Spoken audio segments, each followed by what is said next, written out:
declaración de la víspera de Evo Morales me parece la más explícita, la, la declaración que, bueno, ya no necesitas demostrar nada, ¿no? Si él mismo lo dice. Montado sobre una motocicleta, Evo Morales dijo que las bases han rebasado a los dirigentes, pobrecito, dirigentes que se dejan rebasar por las bases. Bueno, ¿y qué dicen las bases? Pues las bases dicen que Rodrigo Paz tiene que renunciar y que responde Evo Morales, dice, bueno, no se frenará la sublevación. Evo Morales, con sus palabras, reconoce que esta es una sublevación y dice, no se va a parar la sublevación hasta que se cumpla su demanda. En realidad es una sola demanda, que renuncie Rodrigo Paz. Bueno, ¿es esta una asonada golpista? ¿Qué piensa Cacho? Sí, Amalia, sí, sí, es un proceso golpista el que se está gestando en el país, porque, como dicen los abogados, a confesión de parte, el relevo de prueba, y una de las confesiones, por supuesto, ha sido la de Evo Morales con este mensaje que has hecho referencia, Amalia, pero también hubo otra de parte de Mario Argollo, el principal dirigente de la Central Obrera Boliviana, que ayer, en la pasada jornada, dijo, vamos a dejar de lado todas las reivindicaciones, todos los plegos petitorios, quedan de lado esto y el único pedido ahora es la renuncia del presidente Rodrigo Paz Pereira. Entonces ahí van dos confesiones que de alguna manera relevan de cualquier tipo de prueba que se busque, se intente escarbar para ver cuáles son las intencionalidades. Evo Morales desde Chapare ha dicho que han sido rebasados por las bases y Argollo aquí en La Paz dijo, nuestro pedido es solamente la renuncia. Ahí están, digamos, dos muestras de que sí hay un proceso conspirativo, sedicioso, hay una sonada golpista que finalmente también quedó identificado como actor de todo esto, el narcotráfico, el crimen organizado, dicho anoche por el vocero gubernamental, pero que también lo hemos analizado acá, Amalia, en el programa de ayer, porque es todo este eje del mal con el que ha convivido Evo Morales en sus largos 14 años de gobierno y también Luis Arce, ¿no? Entre ellos el narcotráfico, la minería ilegal, el tráfico de personas, la devastación de los bosques para el tráfico de tierras. Con todo eso han convivido los gobiernos del MAS y claro, esas actividades ilegales, esas actividades criminales, por supuesto, que están preocupadas de ser tocadas por el nuevo gobierno, mucho más por el anuncio de que la DEA viene a instalarse a La Paz. Entonces, esa preocupación, esa desesperación está haciendo que Evo Morales y estas actividades ilícitas estén empujando esta sonada golpista mafia. La pregunta es, ¿el vicepresidente Edman Lara tiene algo que ver? ¿Está en coexistencia? ¿Es parte de este grupo conspirativo? Bueno, hicimos una pregunta en la víspera. Si Mavi nos permite, quisiéramos leer la respuesta. La pregunta era esa, ¿Edman Lara está metido con los golpistas? Y la respuesta fue contundente, un 90 y cuánto, Cacho, 98%. 95%, Amalia, de 95%. 3.434 personas, un número muy importante de participaciones, el 95% dijo que sí, creen que Edman Lara está comprometido con este proceso de derrocamiento de Rodrigo Paz y solamente el 5%, Amalia, cree que es un angelito que está haciendo las cosas como debe, conduciendo bien la vicepresidencia, haciendo las cosas que demanda la Constitución y no metiéndose en temas políticos conspirativos. O que simplemente no está metido en el golpe, pero el 95% categóricamente identifica a Edman Lara como uno de los interesados en el derrocamiento de Rodrigo Paz. Bueno, ya lo había expresado casi antes de posesionarse como vicepresidente, ya tenía la intención, la aspiración, el sueño de ser presidente y ha venido durante 6 meses machacándole a Rodrigo Paz, serruchándole el piso a Rodrigo Paz, y ahora encuentra el momento perfecto, porque si hay un derrocamiento de Rodrigo Paz, el beneficiario por sucesión constitucional sería él. Bueno, ese es el delirio, ¿no? Ese es el delirio. Eh, Delirar no es pecado, pero actuar, financiar, respaldar actos sediciosos sí es un delito. Salió a la palestra Tuto Quiroga y Tuto Quiroga dijo algo muy simple: apliquen la ley. Señor presidente, aplique la ley. Sacar a la policía para resguardar la Plaza Murillo, 100 puntos. Sacar la policía con todo lo que significa esto, con todo el riesgo que significa, y desbloquear algunos puntos, especialmente en áreas rurales, 100 puntos. Bravo, bravo presidente, pero no es suficiente. No es suficiente. Me sumo al criterio de Tuto Quiroga. Creo que, Cacho, no se puede dejar pasar lo que está ocurriendo, ¿no? No se puede actuar con los sediciosos como se ha actuado con los cooperativistas. Bueno, los cooperativistas han venido dinamita en mano, no es la primera vez, decenas de veces, si no miles de veces, que los mineros y los cooperativistas han ingresado a La Paz haciéndola temblar, ¿no? Y que han entrado a negociar, ni bien llegaron al centro de la ciudad, una comitiva entró y negoció, y ahora se espera que se desmovilicen, salvo que existan sectores que se plieguen al golpe, ¿no? Si se quedan, esos sectores que se quedan se están plegando al golpe. Bueno, ¿qué se espera del golpe? Que la sublevación sea de una magnitud tan grande, es decir, que logren ingresar a la Plaza Murillo, que logren meterse a la Casa Grande o al Palacio Quemado, que detengan al presidente Rodrigo Paz, que lo obliguen a escapar, en fin, ese es el propósito, es un propósito antidemocrático, golpista. Y bueno, la Constitución que es la Constitución redactada por el MAS, aprobada en el régimen del MAS, dice que eso está sancionado entre 20 y 30 años de cárcel. No es un delito menor, es de los delitos mayores. Es tan grave como matar, y ya mataron no 2, 3 personas, Cacho. Últimamente, en la víspera, un muchacho de 20 años, no estoy segura si es muchacha en realidad, una joven es de mujer. 20 años. Ha sido mujer, Amalia. Ya van mujer, 3 mujeres. ¿No? Es la tercera mujer que muere. Necesitaba de manera urgente ir al hospital, estaba con un ataque, no conseguía movilidad, no conseguía taxi, porque no todos los enfermos tienen movilidad en la puerta. Cacho no logró. Cuando llegó al hospital no, tardó como 3 horas. Sobrevivió al ataque cardíaco y respiratorio como 3 horas. Y en 3 horas no pudo llegar a un centro médico. Bueno, alguien tiene que pagar los muertos, Cacho. El niñito que perdió para siempre los dedos de las manos, alguien le tiene que pagar el resto de su vida.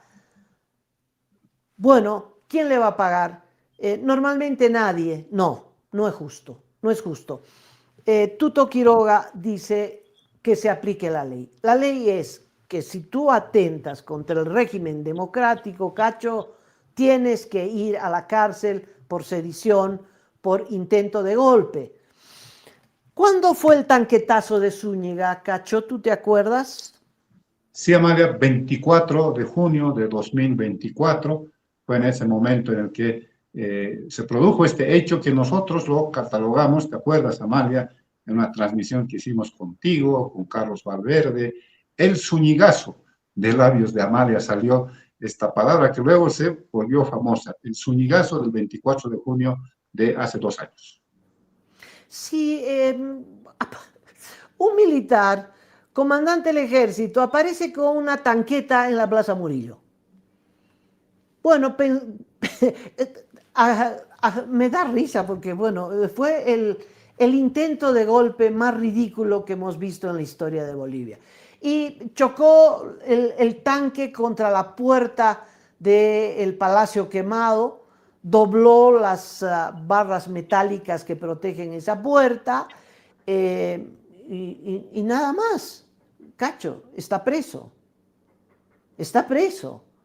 Porque aunque él diga que fue un intento de golpe, que esa fue una acción coordinada con el presidente Luis Arce, al que todos detestábamos, pero era el presidente legalmente establecido y no se lo podía derrocar.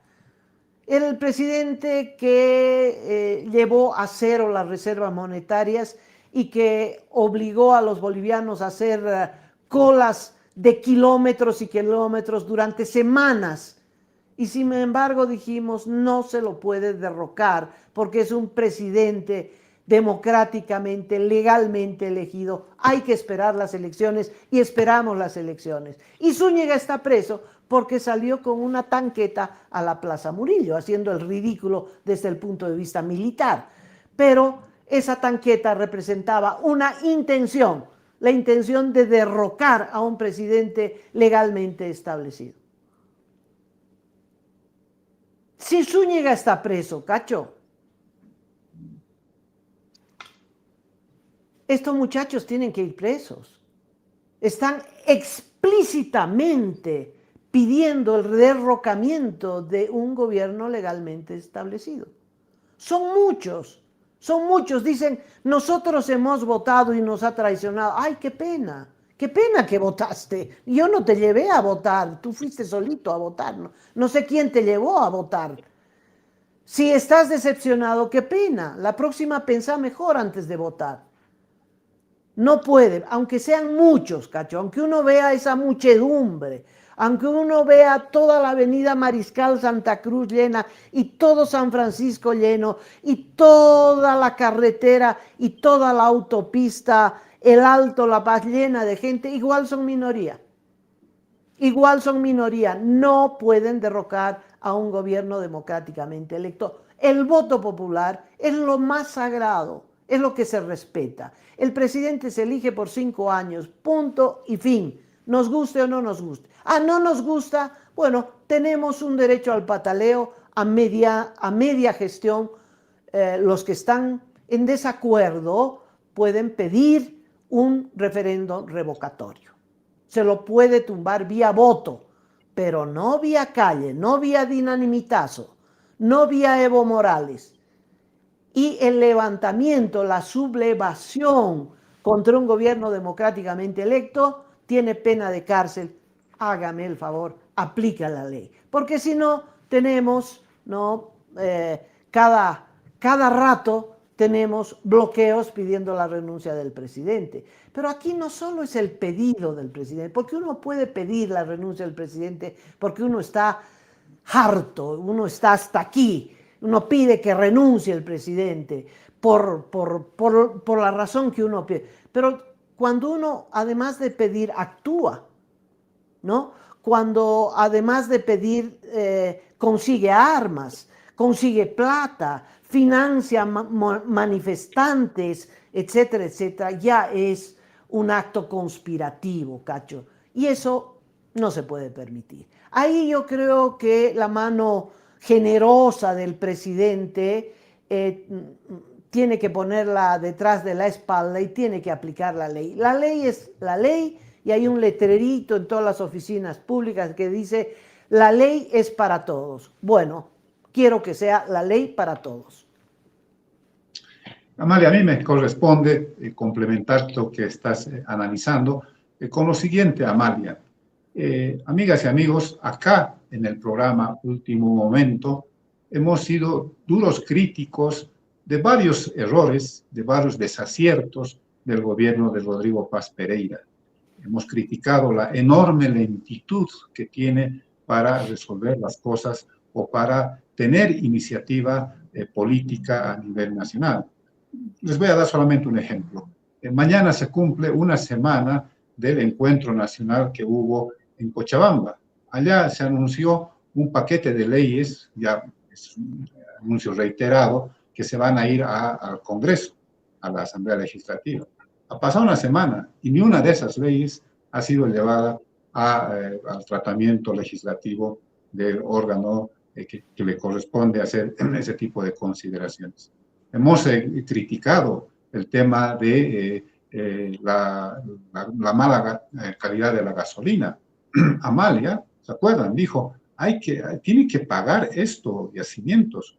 Ha arruinado, ha generado daños muy, muy serios en motores y alguien tiene que hacerse responsable de pagar esos daños.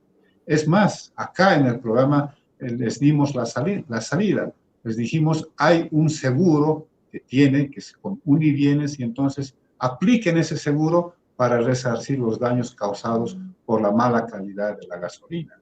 Hemos criticado el tema de la mala forma en la que se está, de alguna manera, por echar por la borda el operativo de detención y expulsión de Marcel, con el tema de las maletas, con las cantidades de versiones, cajas fuertes que van, que vienen. Digo todo esto, amigas y amigas, porque tenemos la conciencia tranquila de que hacemos un periodismo crítico, no estamos echándole flores gratuitamente a nadie. Pero lo que dice Amalia es lo central. Con esa conciencia de que decimos las cosas desde una perspectiva crítica, también tenemos, digamos, la conciencia de que se está por derrocar, hay un intento, hay una movida golpista para derrocar a un gobierno constitucionalmente elegido por voto popular, por más de 3 millones de votos que ganó Rodrigo Paz Pereira en las urnas. Y entonces esa tranquilidad de espíritu hace que nosotros les digamos que hay esta movida golpista en curso, pero no vamos a dejar de mirar críticamente lo que hace el gobierno actual. Dicho esto, Amalia, sí, hay también un interés manifiesto del vicepresidente sobre esto, que hoy ha vuelto a reaccionar, Amalia, ¿no? Hoy ha vuelto a referirse al tema y dice que está enviando otra carta al presidente, ya esta vez cuestionando a los ministros que lo rodean, a varios de los ministros de Estado, y volviéndose a poner como una especie de supuesto mediador. Y entonces por eso hemos decidido con Amalia y con Mavi presentarles una pregunta, para que ustedes también sean parte de toda esta discusión. ¿Cuál es la pregunta, Mavi? ¿Cree usted que deben ser procesados todos aquellos que están pidiendo la renuncia del presidente Rodrigo Paz? Bueno, no solo pidiendo, sino actuando para tumbar al presidente Rodrigo Paz. Podríamos plantearlo de otra forma. ¿Cree usted, como dijo Tuto Quiroga, que se tiene que aplicar la ley? Se tiene que aplicar la ley en contra de los golpistas, pero la pregunta está formulada de esta forma más suave. ¿Cree usted que deben ser procesados? Esperamos su respuesta. Cacho, quiero ir un poquito más allá en el análisis. Miro Venezuela, miro Cuba, miro Nicaragua. Países donde, como en el nuestro, triunfó una corriente de izquierda que cristalizó en dictaduras que se dicen de izquierda, en mi modo de pensar, no tienen nada de izquierda, sino que son dictaduras populistas, demagógicas, que surgieron en contra del liberalismo de derecha, fueron la respuesta al periodo del neoliberalismo privatizador y bueno, se encaramaron en el poder y cristalizaron unas dictaduras feroces. Cacho, mira que Cuba tiene 65 años, una dictadura de 65 años, inamovible. Han habido pequeños episodios de rebelión ahogados en sangre. Hoy esta dictadura está negociando con la CIA. Hay un representante de la CIA que está en La Habana negociando tal vez una transición, pero el régimen cubano no quiere transición alguna, ni siquiera la liberación de los presos políticos que están en una cámara de tortura, no en una cárcel, sino en un centro de tortura. Mira Nicaragua, sacó a todos los opositores del país y les quitó la nacionalidad. Es una dictadura de marido y mujer que no piensa moverse, que no ha habido resistencia que pueda moverles un pelo, que solo pensar en que los Ortega puedan caer del poder, Cacho, es una ilusión remota.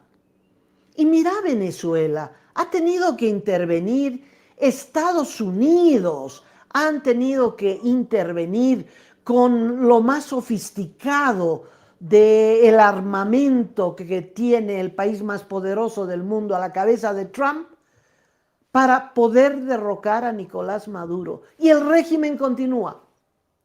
Y el régimen, porque no han destituido al régimen, no han podido hacer elecciones. Las elecciones han sido anuladas, las elecciones han sido desconocidas, me refiero a los resultados. Mira lo tremendo que es. Y en Bolivia, Cacho, en Bolivia cayó Evo Morales. Cayó Evo Morales. Como facilito, Cacho, como facilito. Es una caída en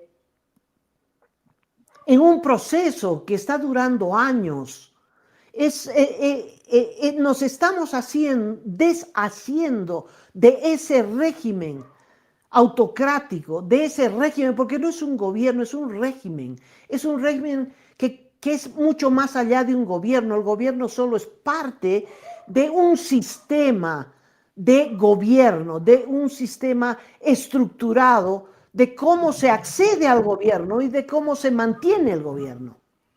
Y la caída de Evo Morales empezó el 21F del 2016. 16 fue, ¿verdad? Me corriges en la fecha, Cacho, 16 o 17, el 21F, que el pueblo le dijo no, y que Evo Morales dijo sí, y que manipuló al Tribunal Constitucional y quiso quedarse.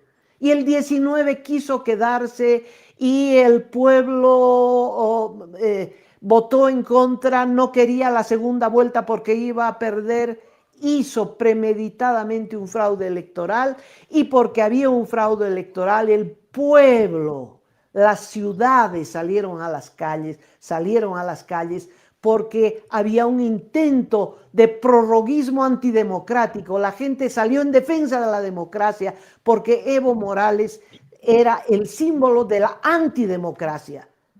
Quería quedarse a como dé lugar. En las elecciones eran solo una pantomima porque no importaba el resultado, igual se iba a quedar. Y la gente le dijo no por segunda vez. Y fue tal la movilización que las Fuerzas Armadas, su alto mando militar, le dijo, dé un paso al costado. Y la Central Obrera Boliviana, porque no se hagan los locos, la Central Obrera Boliviana le dijo, renuncie, dé el paso al costado. Y Evo Morales dio un paso largo, se fue a México, huyó y dejó al país incendiado con la consigna, cerquen la ciudad de La Paz, cerquen la ciudad de Cochabamba. Y finalmente se le ganó, a pesar de que eso costó la vida de muchos bolivianos que él mismo provocó, muertes que él mismo provocó. Bueno, gobierno de Jeanine Áñez, parecía que se había acabado con el levismo, como ahora pensamos que se acabó con el levismo. Bueno, Jeanine Áñez, el gobierno de Jeanine Áñez demostró que no se acabó con el levismo, se convocó a las elecciones del 2020 y ¿quién ganó? El levismo, con su candidato el Arce. Luis Arce gana con más del 50%. ¿Quién está detrás de ese triunfo, Cacho? El movimiento campesino, porque hasta ese momento El movimiento campesino, que fue la columna vertebral del evismo, del régimen evista. ¿Cuál fue la base social del evismo? Los campesinos, los cocaleros de El Chapare en primer lugar y todos los campesinos en general. Fue la base social. Bueno, los campesinos no dijeron ni mu cuando Evo Morales se fue a México y después a la Argentina. Cuando cayó después de la movilización de las pititas, el movimiento campesino vio caer a su caudillo sin hacer ni decir nada. Luego vino la revancha electoral y volvió Luis Arce. Y Luis Arce fue el desastre, la debacle, la división de el MAS, con el resultado que llegamos a las elecciones donde gana Rodrigo Paz y el movimiento campesino vota por Rodrigo Paz, el mal menor frente a la posibilidad del triunfo de Tuto Quiroga, el símbolo de la derecha en el país. Pero fue un triunfo electoral muy grande sobre el evismo. El evismo ya no hay. Políticamente, ni siquiera en la sigla, sus candidatos perdieron. Evo Morales con el voto nulo salió tercero, ni siquiera segundo, tercero. Y sus candidatos por la positiva salieron por allá en octavo, noveno lugar. A duras penas salvaron la sigla. Cacho, fue una derrota política central. Pero el evismo no desapareció. El régimen sigue pataleando. No nos podía salir tan barato, Cacho. No nos podía salir tan barato. Esto que estamos viendo en la calle, a esta COP, a Evo Morales ahora organizando, financiando el bloqueo, pidiendo la renuncia de Rodrigo Paz, a los Guairurus, a la Central Obrera, toda esta movilización conspirativa es pues otra ola, ¿no? Es el manotazo de este régimen que no ha terminado todavía, que no lo hemos enterrado todavía, que es el régimen autocrático de Evo Morales, que estuvo 20 años. ¿Tú crees que enterrar 20 años es tan fácil? ¿Que yendo a las urnas hemos acabado con el régimen de Evo Morales? No. Si hay una crítica a Rodrigo Paz es, cuidado, te has confiado en los masistas. Los masistas son como el cascabel, te van a picar, Rodrigo.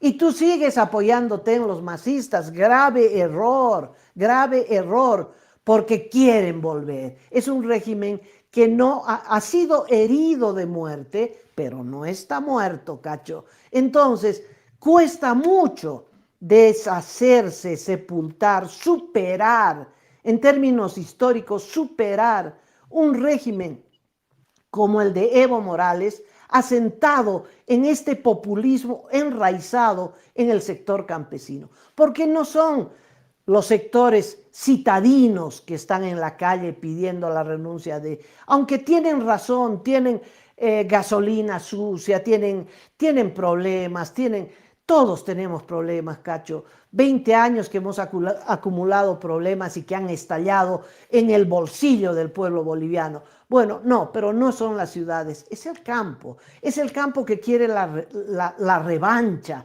Esta es la revancha a la revolución de las pititas, esta es la revancha porque quieren otra vez que Evo Morales vuelva. No importa si es pedófilo, no importa si se tiró la plata, no importa. Quiero que mi caudillo vuelva. Y esa es la batalla, es una batalla histórica que el presidente Rodrigo Paz le tocó comandar. ¿Lo logrará? ¿Lo lograremos todos? No sé. Pero el contexto de la batalla es esa, es el régimen de Evo Morales que sigue pataleando, sigue dando sus últimos manotazos y esos manotazos cuestan mucha plata, Cacho. El país se está hundiendo y no se está hundiendo en general. El país es la productora de pollos. Vi una entrevista del Deber que me arrancó las lágrimas porque es una joven que cría pollos ahí en los yungas y que está esperando el maíz y 400 gallinas ponedoras se le están muriendo y ese es todo su capital. No solo se van a morir las gallinas, se va a morir su familia también, porque eso es todo lo que ha hecho en la vida, es todo su capital. Eso es lo que están matando, Cacho. Están matando todas las ilusiones de poder salir adelante. Pero bueno, es una batalla política feroz, feroz. Hay una ley que dice, señor gobierno, usted tiene la obligación de defender la democracia porque el proyecto que están enarbolando es un gobierno dictatorial. Porque si Evo Morales vuelve, Cachito, vuelve el narcotráfico al gobierno, no se irán nunca más, nunca más. Entonces, es un momento histórico el que estamos viviendo. Así es, Amalia. Eh, Has dicho, vamos a tocar el fondo de este asunto y para no repetir estos argumentos, amigas y amigos, no solamente se trata de populismo autoritario, el que se ha vivido en estos últimos 20 años con los gobiernos de Evo Morales, con el gobierno de Luis Arce. Ambos en su momento, ambos a su turno, han sometido al Estado, a la estatalidad boliviana, al crimen organizado.